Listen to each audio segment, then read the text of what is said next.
All right. The timer is on. So yeah, this is Night Call, a game inspired by Parisian taxi driver. Let's see what's up. Let's see what is up. I think this is just like a narrative game. I have no idea what is going on. Choose investigation. Oh, you can play with a controller. Based. Victims all have something in common. Their motives unclear. But which subject? Let's just... Random victims, unknown motive. Weird case. Slightly more difficult than the others. The victims may feel random at first, yet there is a connection. Yet the motives may be hard to find. Dark and twisted case. Okay. Alright, let's start with the judge, yeah?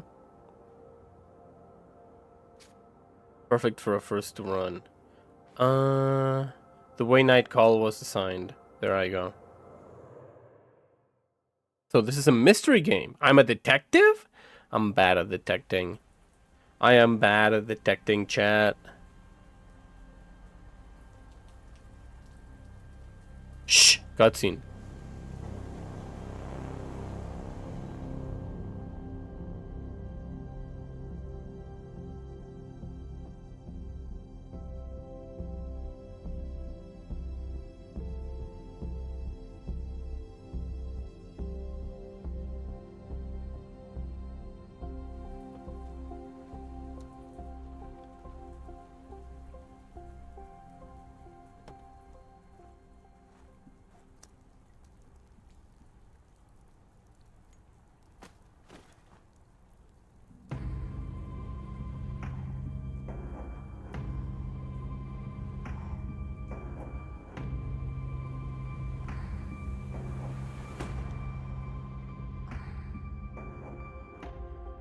Night Call. Okay. I love the presentation, though. The presentation is great. Doctor. Here? Sir, can you hear me, or do I need to speak up?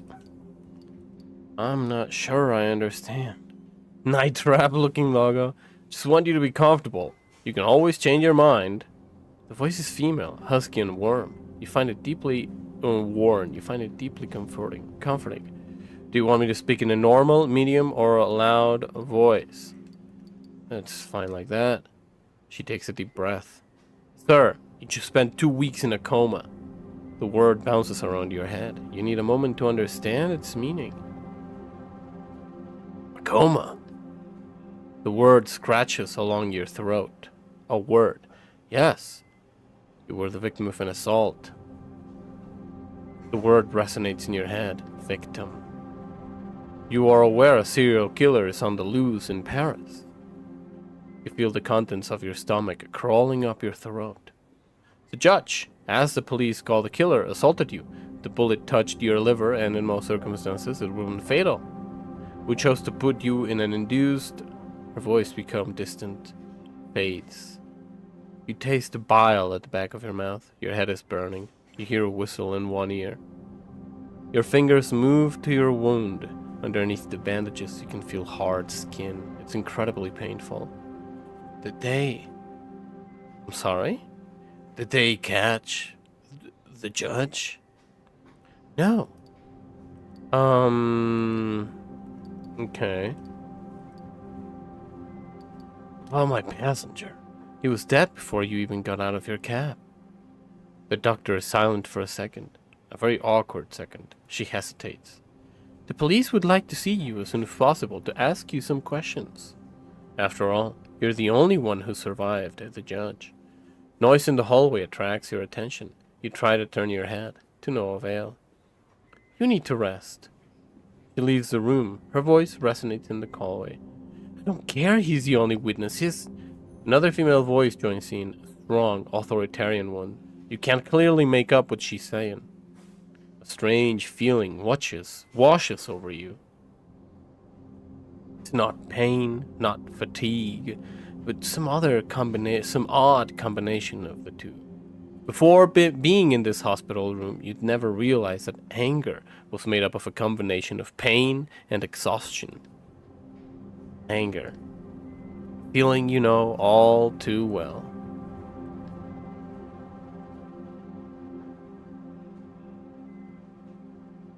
Cupid, how you doing? Crying, laughing, watching you suffer the Alexia boss fight in the VOD.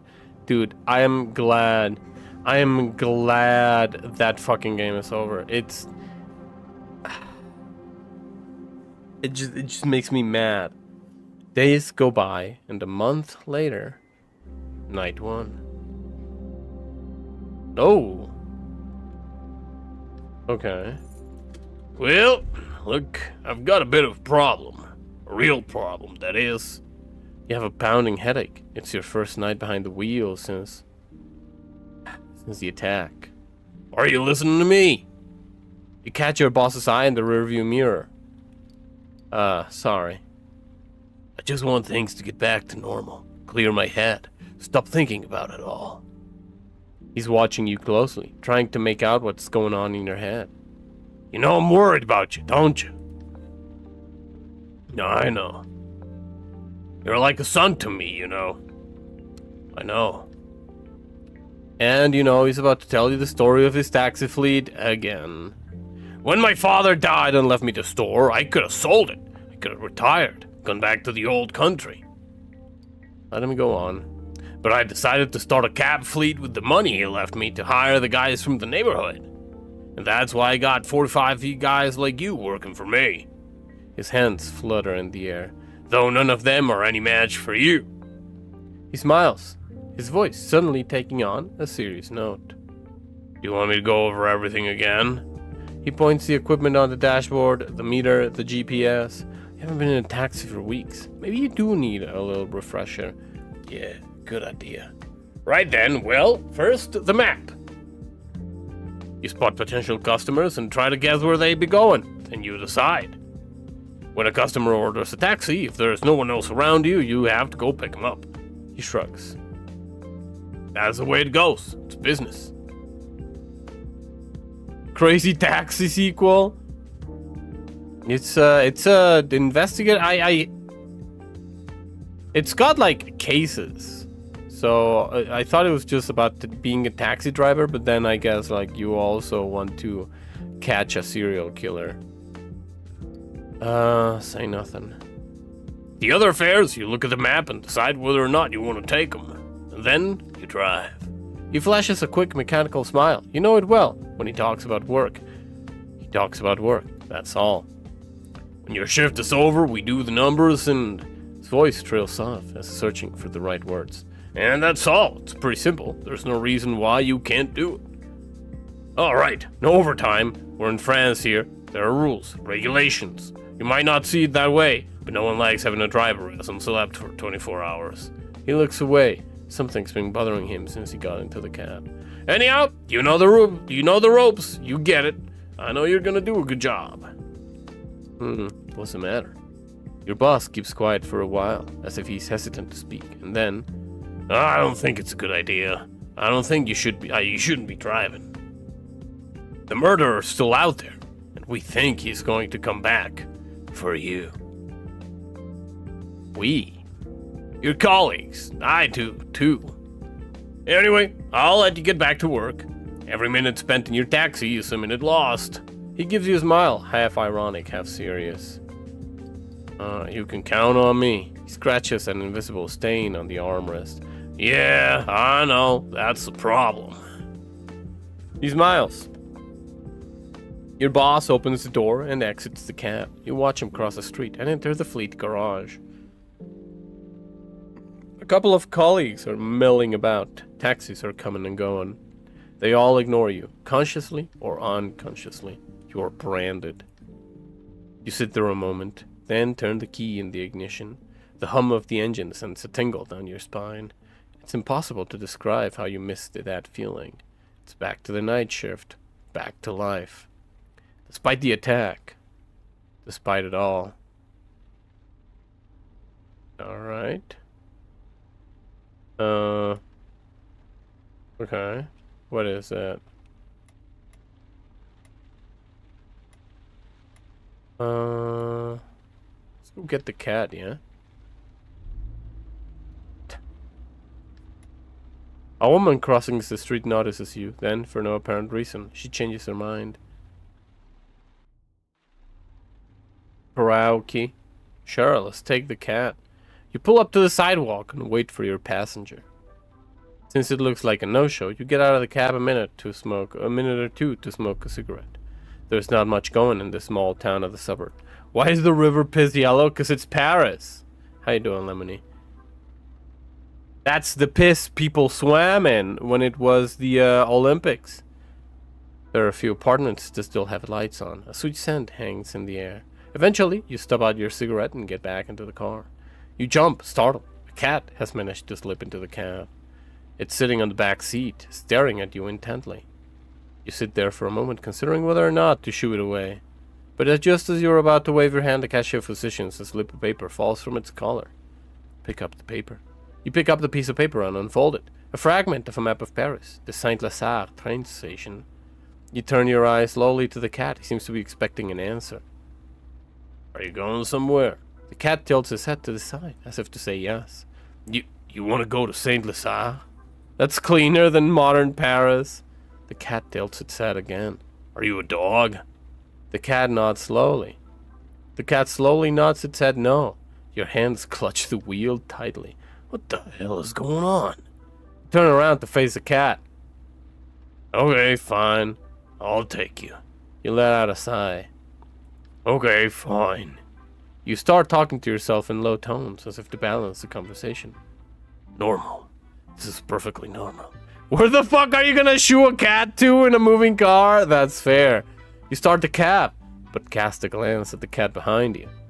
You're the one who ordered the cab? You start to laugh. A few minutes go by. You try to break the ice. Simple questions are probably best. Everything okay? Neither a yes or a no. More of a plaintive meow. Are you meeting someone? Nah, that's not it. The cat's staring at you. The conversation seems to bore him. You seem well fed. Pretty strange, I must say. Did someone hurt you? A plaintive meow. You sigh. Your owner? Another meow, but longer and deeper. More heartfelt. You nod your head. What happened? Was it a man? No answer. A woman? Was she mean to you? The cat seems to be uncertain.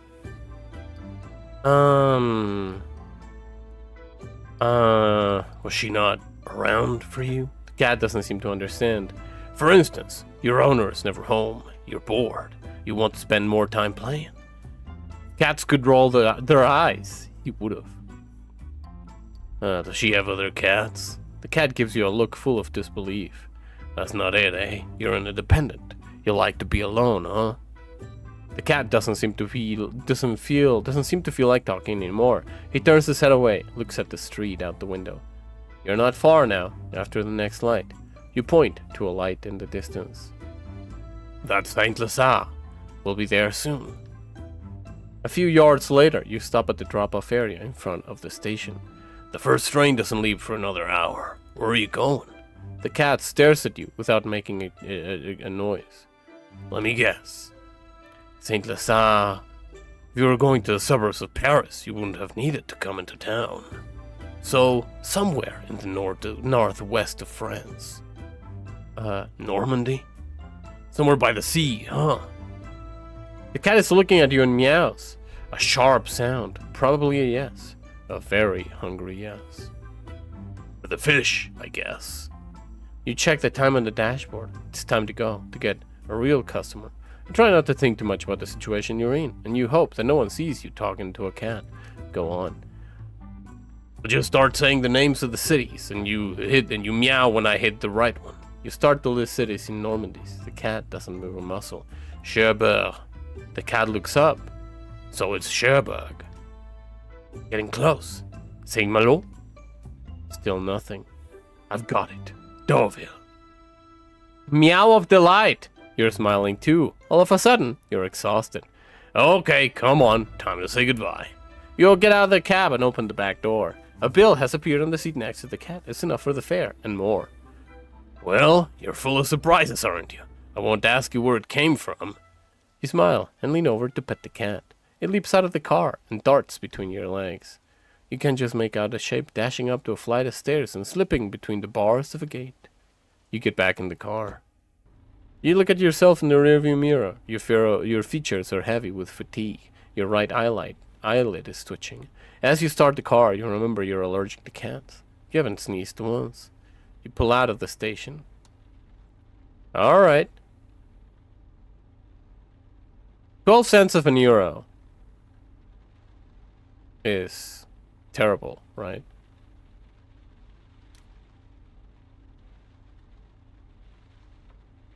Alright, this guy's somewhat close by.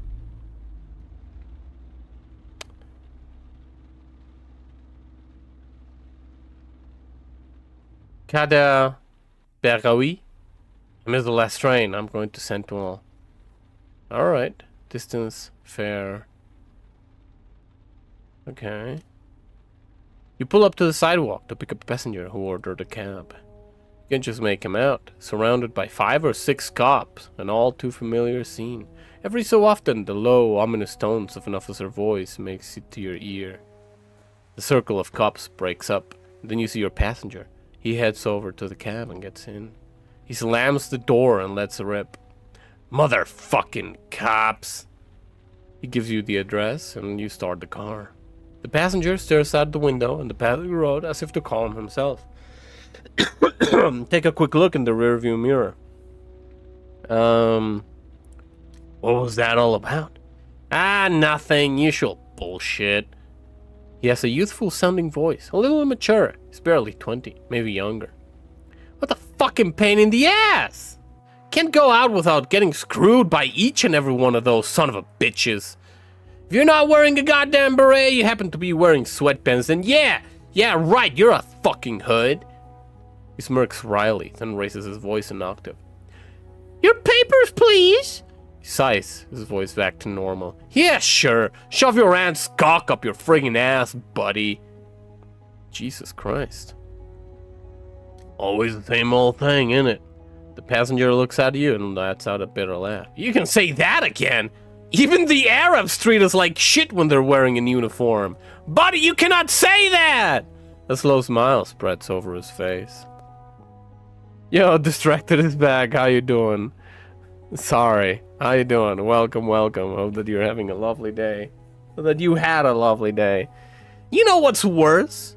He pulls out a paperback from his pocket. The Count of Monte Cristo by Alexandre Dumas. I wouldn't believe it was my book! He returns it to his pocket right away. For a second, you wonder if you imagined it. The first thing they asked me is where had I stolen it? You know, there was no way I could own a book. Then the bastards took the book and flipped through it, every single page, to make sure I wasn't hiding anything like hash or some shit. He flinches. In his features breaks. A crack has appeared. He's trying not to show it, but you see what's going on. The inner struggle, the humiliation, the sense of shame. It's just a book. Do you like it? He looks up.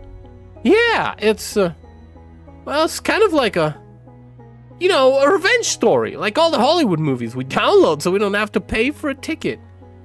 Except that it takes place 200 years ago. Yeah, it's good. It really sucks what happens to the hero guy, and he spends the whole book planning his revenge, big time. Guy's pretty messed up. He catches your eye in the rearview mirror. He realizes he's not worked up anymore. It's my girlfriend who gave it to me.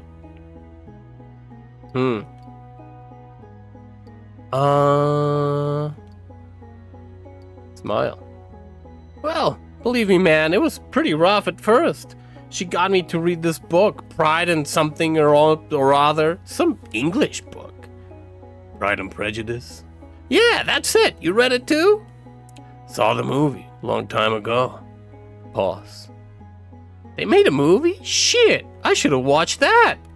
Didn't get through the whole thing, but she didn't mind. After, she got me to read something by Balzac.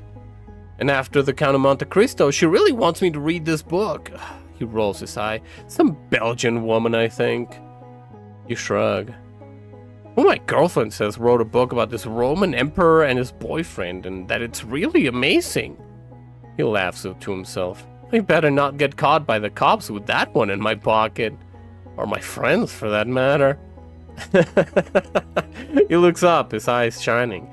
She forced me a little, and then I realized that Monte Cristo, he's one of us. I mean, his story, it's a lot like what goes on today. But I introduced her to new stuff too. There are these texts, like rap lyrics she really likes. You should see her putting on a show and all. But the truth is, she actually likes it. It's the same thing with reading, right? I mean, it had to be properly explained to me. I had to try it. I had to want to try it.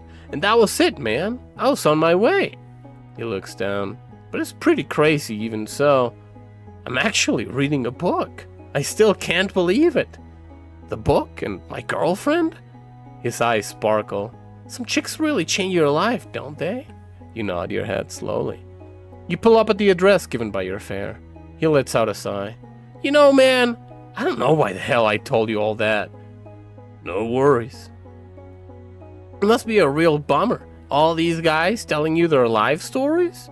The passenger passes you the money for the ride. I have to go. Punch in early tomorrow. He pauses, eyeing the time on the radio's LCD display. Or later on, I should say. A moment later, he vanishes into the night. Hey, that's a good tip. Alright, ooh, what's up? The door suddenly opens, and a woman gets into the back seat. Having a good night? Oh, for a second you freeze. It's one of those cops working on the judge's case. She grins at you, her voice creaks. You remember seeing her at the hospital. Something already bothered you about her there. It's actually pretty crazy. For weeks I've been saying to myself something off about you. Something not so nice. I dug around, mulled it over, bugged all my fellow cops about it. Because I was sure you lied to us. I'll let her keep going. She has a cold sneer on her face. I'm going to be frank with you. She leans over to you. I don't think you're the judge. Nah, I just can't picture it. She squints, like she's trying to make you out from far away. Like you'd have gone to the extent of hurting yourself. Yeah, between us, it's a little bit of a stretch. She stares at you. I don't think that is what you're supposed to do if you're a cop. I don't think that you're supposed to go like, yeah, man, I don't think that you did it. We think you're a suspect, but nah, not me though. You're not enough of a stretch for my chief to stop going on and on and on about you. Seriously, he talks about you all the time. If I didn't know better, I'd think he has a crush on you. She smirks. No, I think he's more interested in your profile. In prison at 17? An icy chill fills your gut. And for murder, too. You open your mouth, but nothing comes out.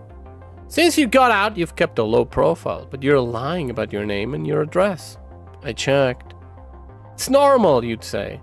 If they get word of your time served, no loan for your permit, no lease for your car, meaning no second chance at life. So she's got me by the balls. Her voice becomes softer, almost warm. I personally like guys who want a second chance. No, I like guys who fight for a second chance. Basically, alright, hold on. I'm gonna go open the door. I'll be right back.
I apologize, chat. I'm back. I apologize. Basically, I like guys who are willing to work for me. She leans forward, her shining cat-like eyes narrowing. My chief wants us to go to the prosecutor with a first and last name, with evidence.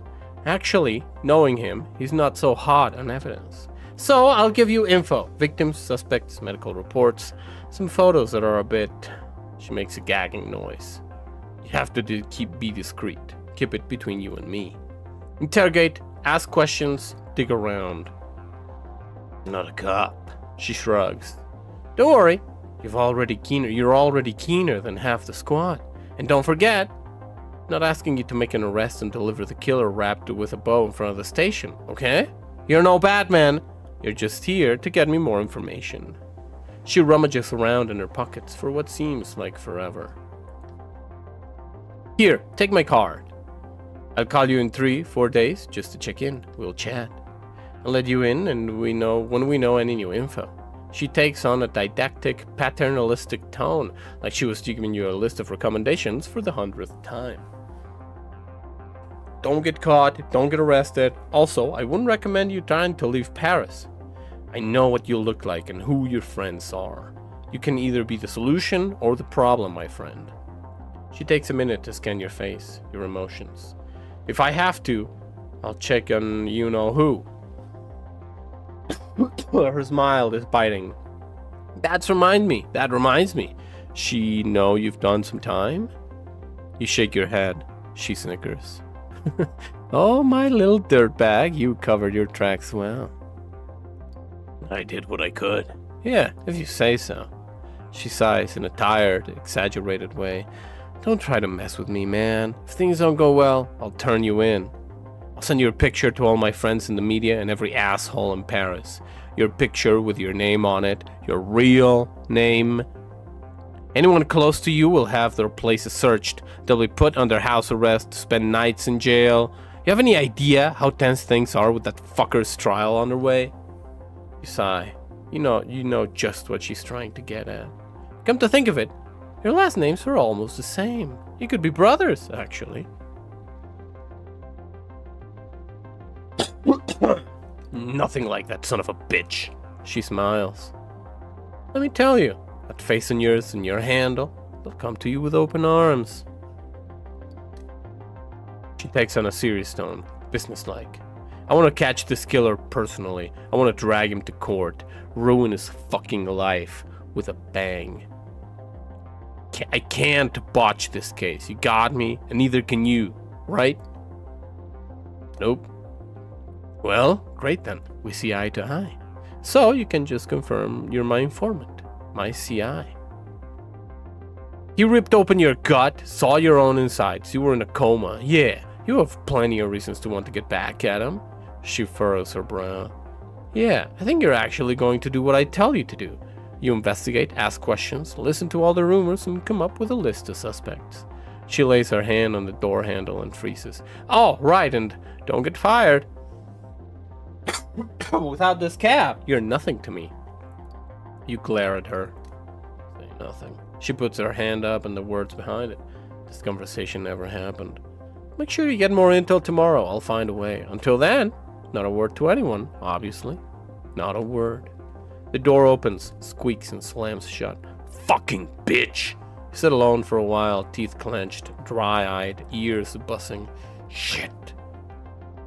The back seat. The cop left a pile of papers. Shit. Key in the ignition, motor running, radio on, crackles. Turn off and start driving. Talking to passengers may unlock new documents and clues for your investigation. You will find them at your studio after your shift. 6 clues discovered, available in your room. Okay. All this talking made it so our time is almost up and we haven't gotten nothing. And we haven't gotten nowhere. But this game looks really good. I love the style. It's very striking, very unique. Yeah. You take a second to enjoy the silence of your studio apartment. Outside, the city is slowly waking up. You can still hear the hum of the taxi buzzing in your ears. You throw the files Bussette gave you on the table. On the wall, you hung up the book corkboard where you used to pin up photos of your nephews. They've been gone since you got out of. The plan is simple. Jot down all the pieces of evidence and connect them to the suspects. The guilty party won't necessarily be the one with the most evidence against them, but the one with the most compelling evidence against them. It's like you're building a story about each suspect, trying to understand their motives. Understand how he or she got into the situation. Your neighbor flushes the toilet. Out of the corner of your eye, you can see the pipes shake. Crack your knuckles and get to work.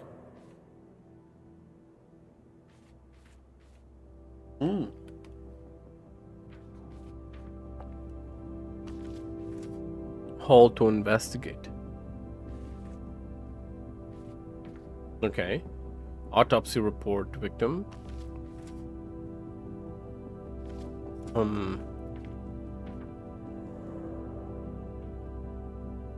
Oh, these are the victims. Okay. No. Well-known lawyer from Saint-Ouen.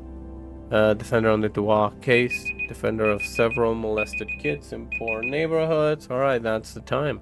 Was promising a football player when he was age 10. Message on crime scene 1. Justice. Oh, okay. Autopsy report. No sign of violence. Weapons. Rare gun. Used in the 70s. Paul Marie Faronard. Art cop. Joined the police in 1977. Divorced from a judge. Born in the French Antilles. Moved to mainland France in 76. Alright. That's gonna be it for... What is the Pasidex? Ah, okay. Oh, okay. Kader Beroui. Boss, you listen to your boss, the explanations. Fucking bitch. Oh, okay. Alright, beautiful. Alright, that's gonna be it for Night Call. Pretty cool game. I liked it a lot. I'm not good at detective games, but I will be playing that one later.